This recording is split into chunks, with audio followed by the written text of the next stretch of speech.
So I want to introduce what's called the Henderson-Hasselbalch equation.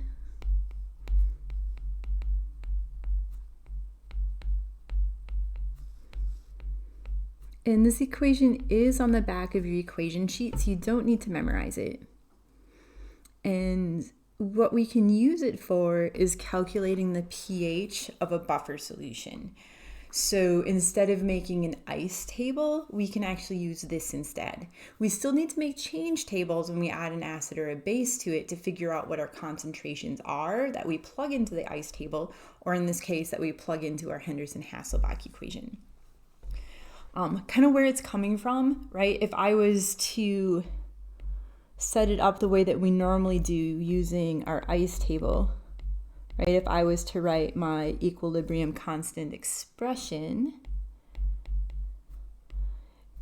this is what we have, right? Concentration of products over the concentration of reactants. I'm going to rearrange this to solve for hydronium ions because that's what we're solving for when we solve for pH. So I'm going to end up multiplying both sides by HA, dividing both sides by A minus, and we're going to end up that hydronium ions are equal to my Ka multiplied by my concentration of HA, my acid, over the concentration of my conjugate base. And then remember, pH is the negative log of hydronium ion concentration. So I'm going to take the negative log of both sides. So the negative log of hydronium ions is pH. And then using log identities, right, these guys are multiplied by each other. But if I take the negative log of Ka and then the negative log of HA and add them together, it's the same thing as taking the negative log of that product. So again, just kind of using log identities, I'm going to separate this from this, or this from this really. The negative log of Ka is pKa, and then minus the negative log of HA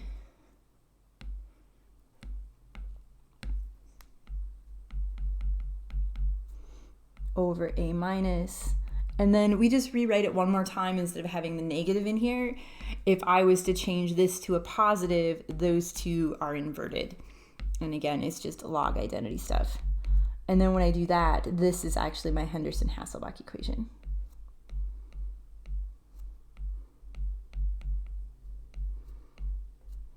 And then be careful, it is the negative log of that ratio. You actually need to do that division first, right? We could move this over, so we put it in parentheses. It's not often written with the parentheses. Oop, I didn't want to move the G. But it is the log of that. So again, you do need to do that division before you take the log of it. But then this is my Henderson-Hasselbalch equation. So instead of setting up an ice table, plugging it into this expression, and then rearranging it, right, doing the math to solve for this, we can just use this equation instead. We do need the pK instead of the Ka, so you do have to take the negative log of the Ka, but we don't actually have to set up the ice table anymore. If, this is a big if your Ka is not small, then this is not going to work. Right? This expression isn't necessarily true if you're ignoring the minus x and plus x. So if Ka is small, this works. If Ka is not less than 10 to the negative third, then you can't use the Henderson-Hasselbalch equation. You're going to need to use the ice table and the quadratic equation. So maybe just a little note. Cannot use if your Ka is greater than 10 to the negative third, right? If that's the case, you need to use the quadratic equation. So if not small,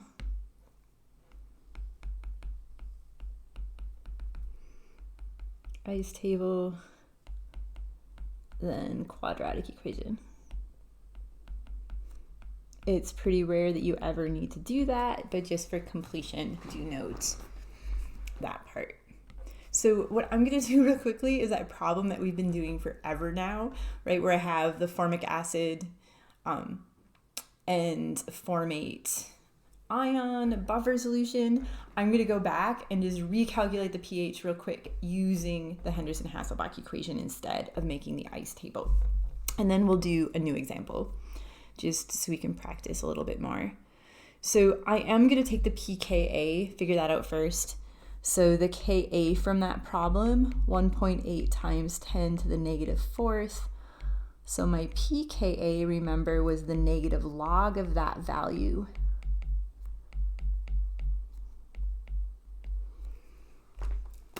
So I'm taking that and I got 3.74. So it is a log value, so sig fig rules, right? We have to use that log rule. I have two significant digits here, right? Because this is a log value, only the digits after the decimal point are going to be significant. So 0.74. So 3.74 is the correct number for that. Okay, so we're going to scroll way the heck back up all the way to our original buffer problem, which is actually to go back probably to video 2 if I remember correctly. So we have this buffer solution. So we had made this ice table, got scribbled out at some point. So what we're going to do is we're going to calculate the pH, right, which we already did using our ice table, but we're going to use our Henderson-Hasselbalch equation instead, which I'm going to write down here.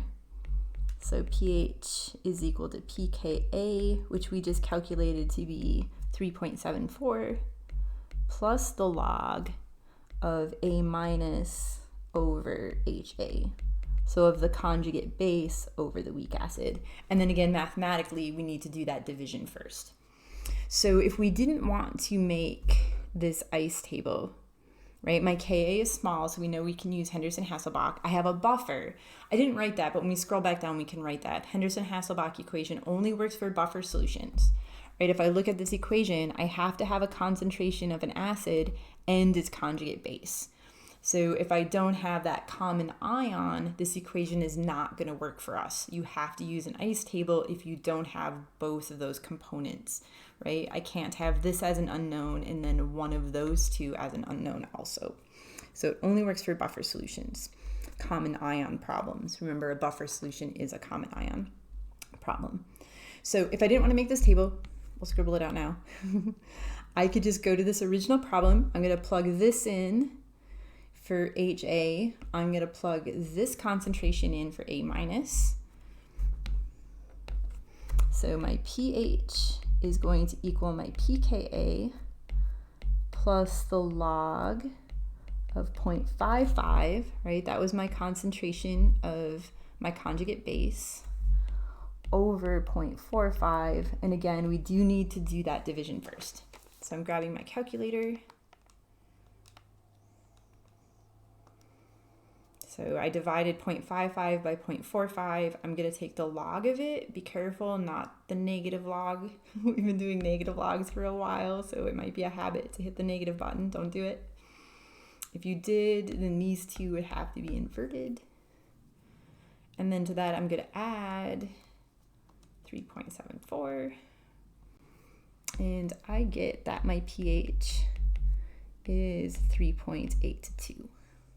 Actually 0.3, it actually rounded a little bit different, but that happens. If you would have stopped, I did it all in my calculator in one step. I didn't actually round this answer. So after I did that division, I didn't take the quotient and round it before I did the rest of it. If I did, I would probably get the 3.82, but it works for me.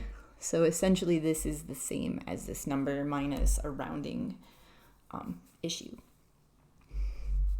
So we could have avoided doing this entire table by just taking those numbers and plugging it into the Henderson-Hasselbalch equation. And then I want to do this quickly when we added the acid or a base to it. So you still need to make the change table. This change table still has to happen because it's going to be these new concentrations that I plug into my Henderson-Hasselbalch equation. So if we go up to our steps, we're still going to write the neutralization reaction. We're still going to make that neutralization or change table. We're going to calculate our new concentrations from that. And then our alternative, plug the new concentrations into an ice table or the Henderson-Hasselbalch equation.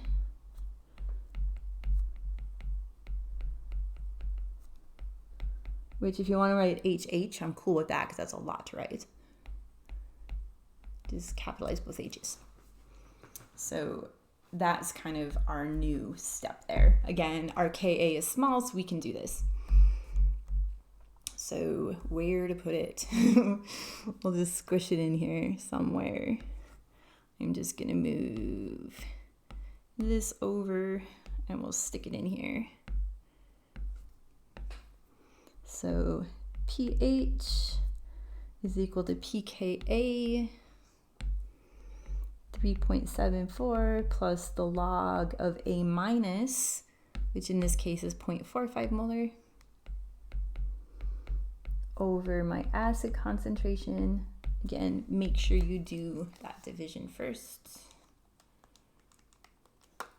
I'm just typing this into my calculator. I'm going to do it all in one step again, or without rounding, I should say. And when I'm done with that, I hit the wrong button here, so I'm going to do it again.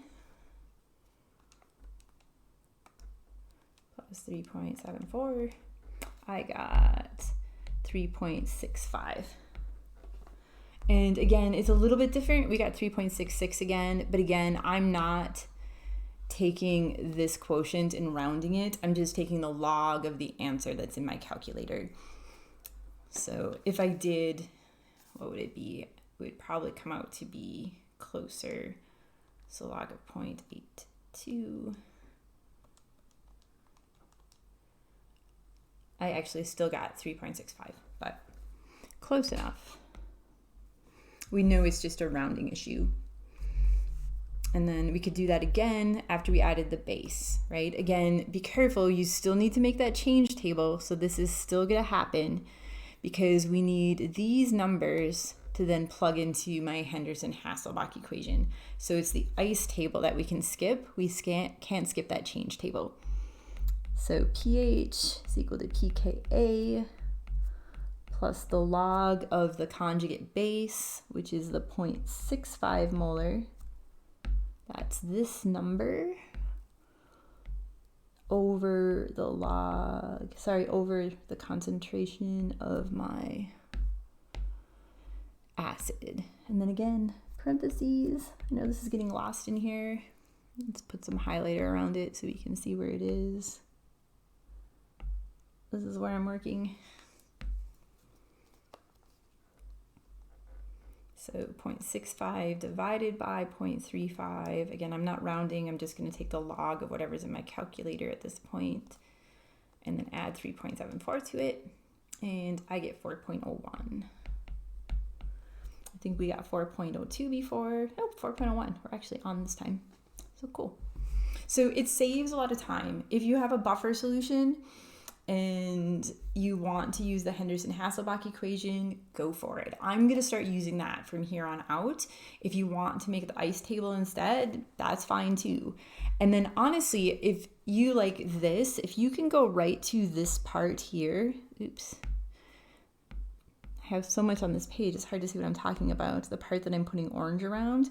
If you can go right to this without doing this whole ice table first, I'm fine with that also.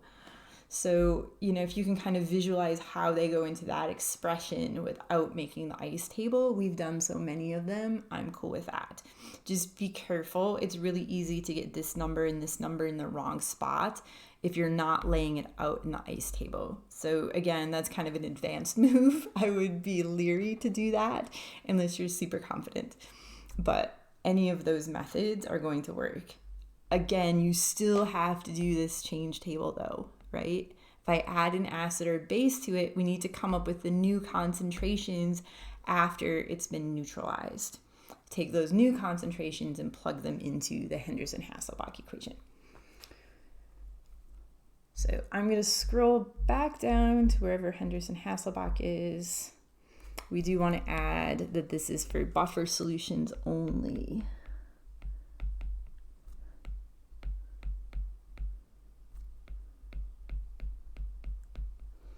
We could say common ion problems. Remember, a buffer is a common ion.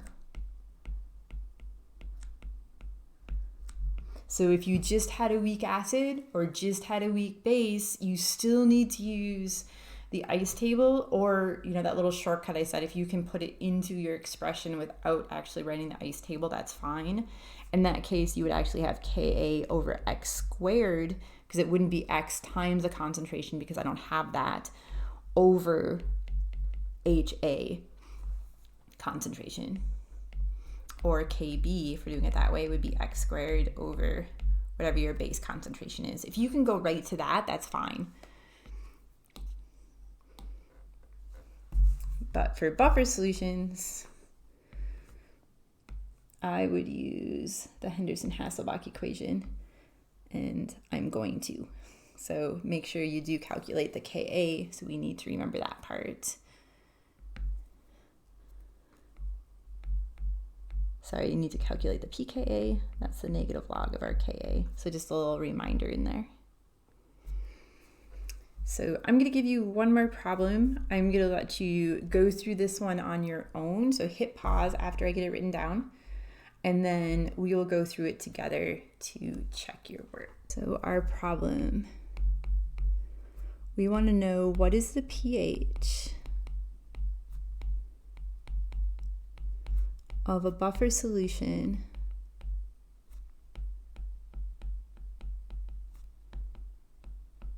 that contains 0.35 molar hydrofluoric acid and 0.25 molar potassium fluoride. And the Ka of hydrofluoric acid is 3.5 times 10 to the negative fourth. And then also, what is the pH of the buffer solution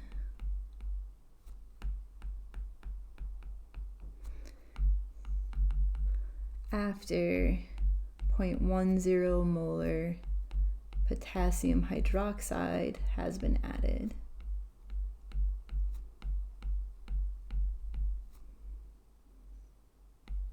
So question mark there too.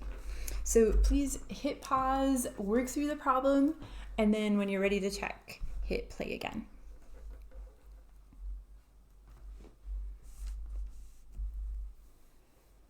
Alrighty, so I'm going to use the Henderson-Hasselbalch equation. So I'm just going to write that down here.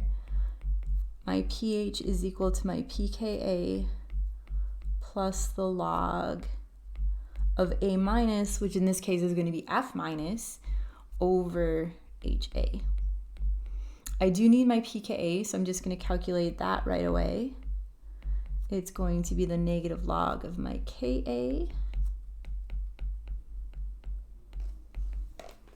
So grabbing my calculator.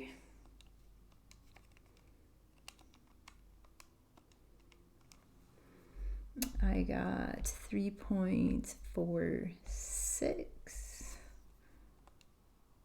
I'm just double checking that. I have a habit of hitting the wrong buttons. Okay, got the same thing. So my original one, I can just plug my numbers right into my Henderson-Hasselbalch equation. If you wanted to set up the ice table, that's totally fine. Also, we should get very, very similar numbers. So I'm going to take my pKa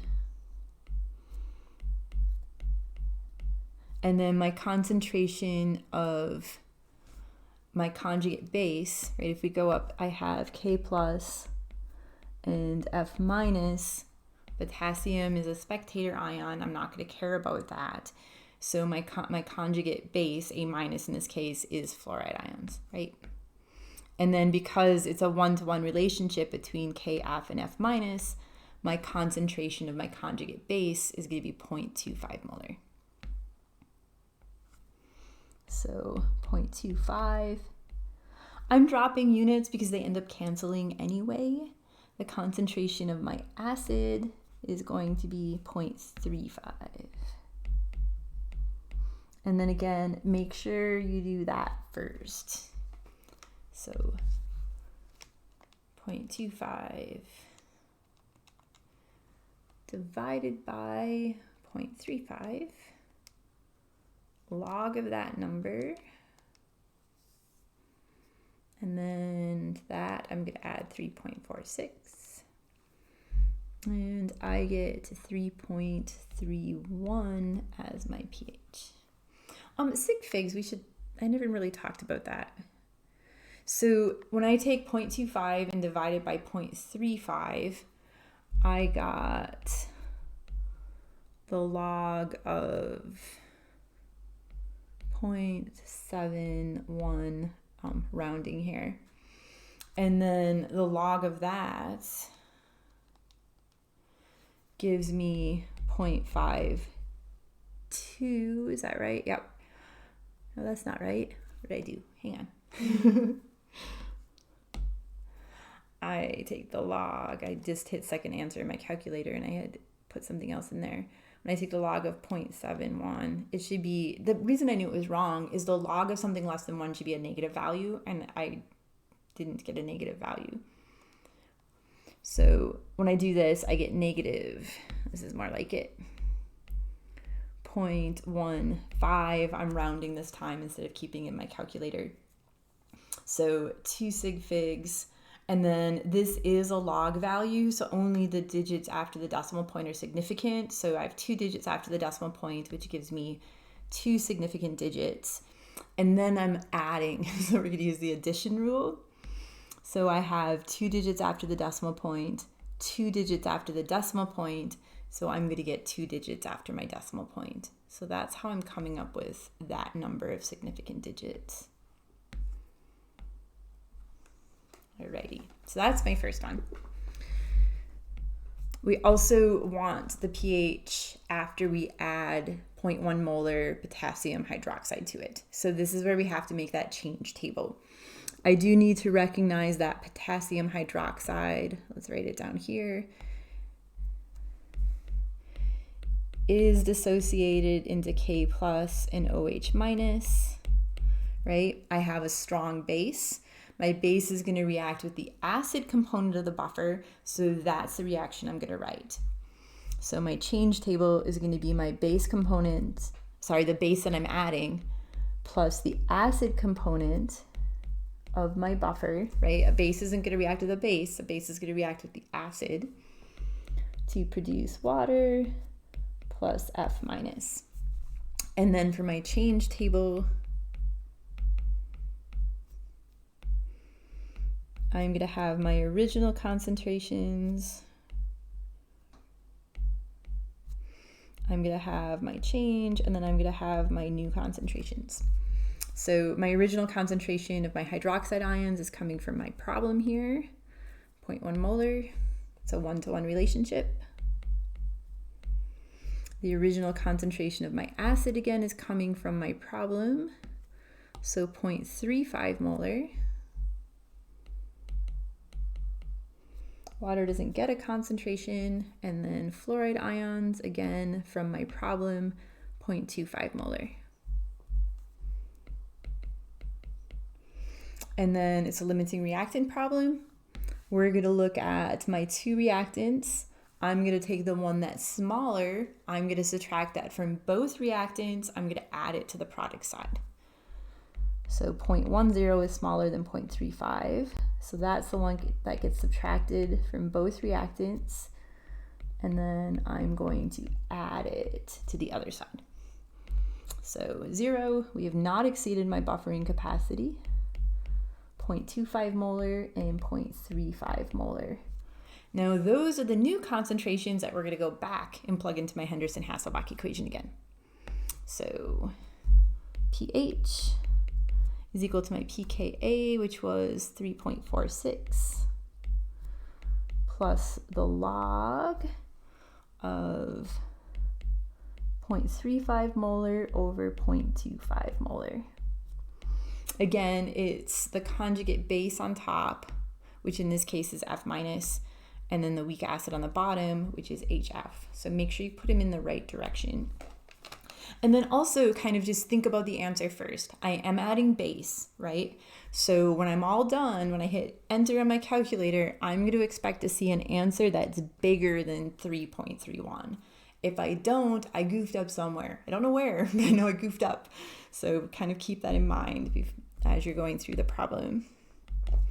So 0.35 divided by 0.25. Take the log of that and then add it to 3.46. And I got 3.61 when I did that, which, just to double check, is bigger than this number. So I'm feeling pretty good about it, right? I added base. It's a little more basic. It's not hugely basic because it's buffered. I did not exceed my buffer capacity because this value went to 0 and I have some of my buffer left over. You want to add a little bit more about buffer capacity. When we were talking about it previously, right, we said that higher buffer capacities have larger concentrations of acid and base, right? Weak acid and its conjugate base, or weak base and its conjugate acid. So of the acid-base pairs in the buffer, right? The higher the concentration, the larger its buffer capacity.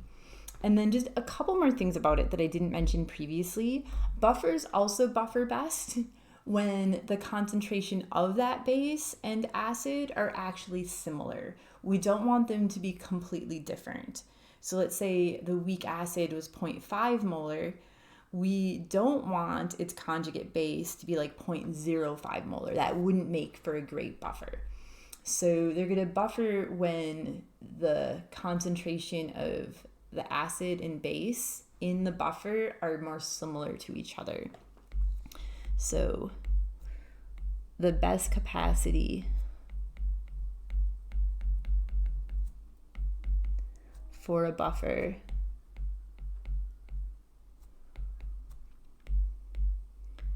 is when the acid and conjugate base, let's actually say and, I don't want you to think I'm dividing it here.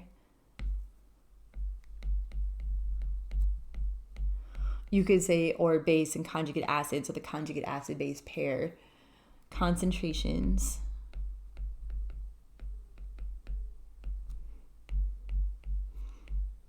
are within a factor of 10.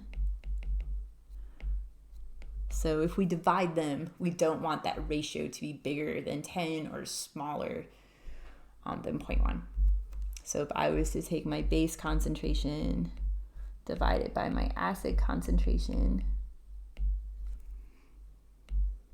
we want it to be less than 10, but bigger than 0.1, right? We don't want that ratio to be larger than a factor of 10. It's actually best when they're equal.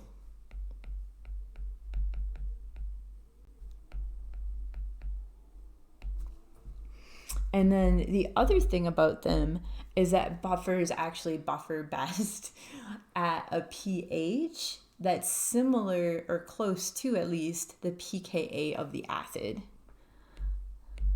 So buffers buffer best. I'm using buffer as a verb and a noun here. At pHs similar to the acids, and it's the acid component of the buffer, pKa. You essentially don't want the pH and the pKa to be more different than 1 pH unit. So the pH of the buffer cannot be more than 1 pH unit different from the pKa.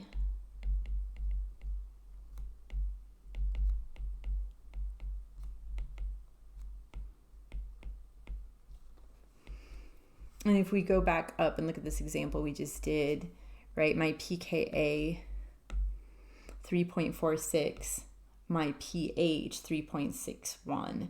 So they're within 1, right? If this is 3.46, I wouldn't want my pH, I wouldn't want my pH to be larger than 4.46 or smaller than 2.46, right? We want to be within 1 pH unit. One more type of example for us, and it's just another way to use the Henderson-Hasselbalch equation. We can actually use it to prepare a buffer. So let's say I want to make a buffer that buffers at a pH 9. Kind of how are we going to do that? The first part is I want to find an acid that has a pKa close to 9, right? Because we want the pKa to be within 1 unit of the pH that we want to buffer at. And then we have to calculate the ratio of base to acid that we need. So I will give us a problem here, and I will give us, the pKa already. But our question, how would you prepare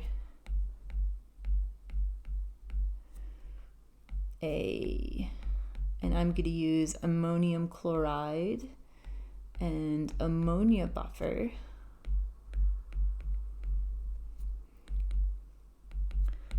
that has a pH of 9.00. So we do need to calculate the pKa of my acid. Let's actually look at this first. I do have ammonium ions and chloride ions, and then I also have ammonia. So chloride, hopefully we're getting used to just ignoring that. So I have a buffer that contains ammonium ions, that's going to be my weak acid, and then ammonia, that's going to be my weak base. So kind of what I need is I need the Ka for ammonium. You're probably not going to find that in a table. What you're probably going to find is the Kb for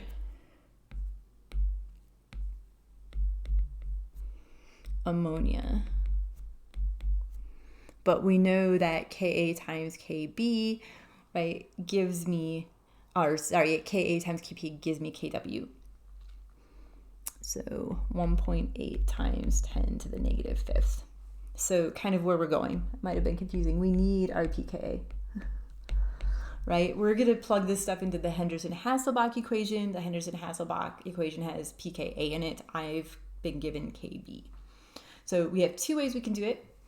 We can divide this number into Kw to get Ka and then take the negative log of it. Or we can calculate the pKb by taking the negative log of this and subtracting it from 14. And I'm going to do it that way just because we haven't done anything like that yet.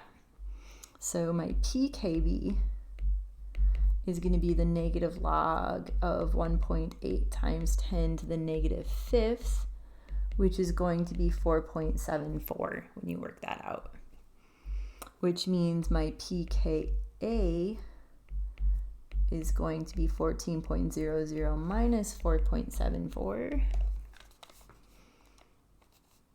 And I'm going to actually double check that pKb. I'm just doing that from memory, but I want to make sure that I'm right. So I am. There's a couple pKa's that I just know because I've used them so much. And then when I do this, I get 9.26. So kind of first little thought here. My pKa is similar to the pH that I want to buffer at, so I know that this buffer solution is going to be a good choice, right? We want our pH to not be more than 1 pH unit away from my pKa. So my pH here is going to be 9. That's what we're trying to get to. My pKa is 9.26. So I'm feeling pretty good that ammonium chloride ammonia will make a good buffer at pH 9. I still need to make it, so what I'm going to solve for is that ratio. So I'm going to grab my Henderson-Hasselbalch equation, and we'll just write it down here again. Again, this is on the back of your periodic table, it's on your equation sheet, so you do not need to memorize it. You're probably going to use it a lot, so eventually you're just going to have it memorized anyway. So plugging stuff in.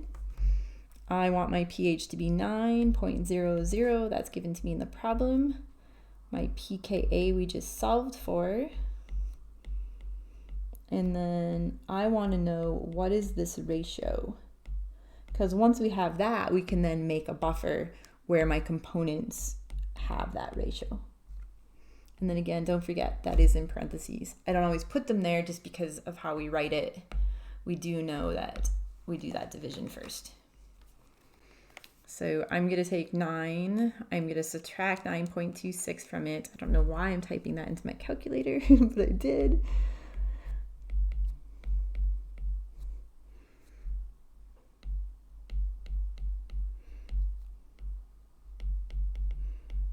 So I need to take the anti-log of both sides, right? So I'm going to take 10 and raise it to the negative 0.26.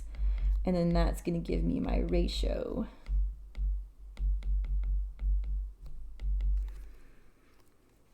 So anti-log. And I got that came out to be 0.55.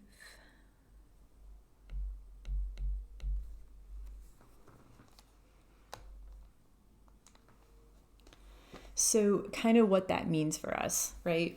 And this is enough. Like it says, how do you prepare? So I guess to really answer the question, we would want to give more details. But what I have is I want my ratio of my base to my acid. So in this case, let's actually write more. I want my ratio, not ration, ratio of ammonia to ammonium, right? This was the buffer solution I'm using, to be 0.55. So that means if I wanted to use 1 molar for my concentration of ammonium, then my concentration of ammonia would be 0.55 molar.